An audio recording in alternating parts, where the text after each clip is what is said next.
का हो अब ये हुई नू मने ये करा रहे नू अच्छा अच्छा जा कहाँ जा निकल गेलू हाथ से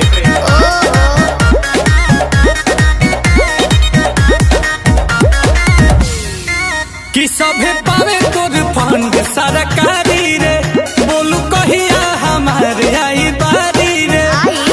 अरे लाइन में खड़ा भोले भोले वो दुखा गई कि सभे पावे तोर फंड सरकारी रे बोलू कहिया हमारे आई बारी रे के तोनो बताया उहे बटकाया नया महसूस करबे ए कही चीज हुइया पा का बोलू कितना के खुश करबे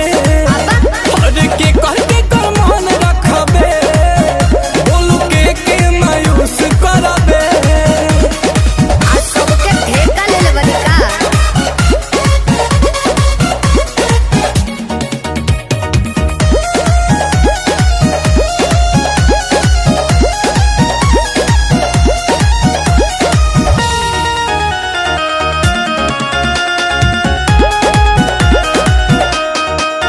धर्मशाला के हटे भोजना तो स्पेशल चलत बा योजना बटे ऑफर सीमित समय के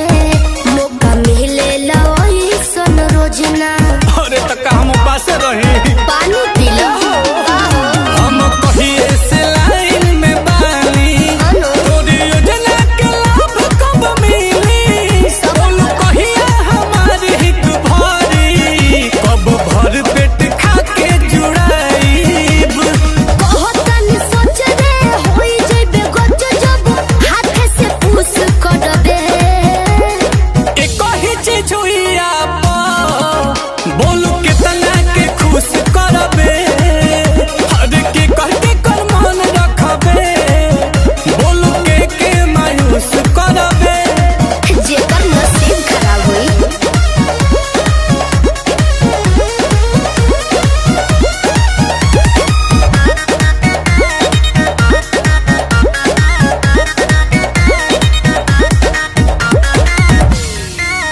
रोज रोज खुले नाला कर खुद पता लगाइए आकर आशुतोष को दोष न दीजिए सुन लीजिए ये सोनू सुधाकर समझ में आया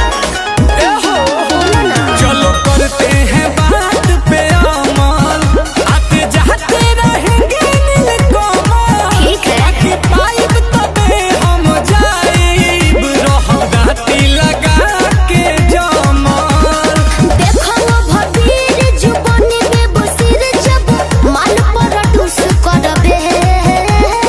एक ही चीज हुइया पा बोलू कितना के खुश करबे हर के कह के कर मन रखबे बोलू के मायूस करबे अरे चुप रहो, सबर के फल मीठा होला।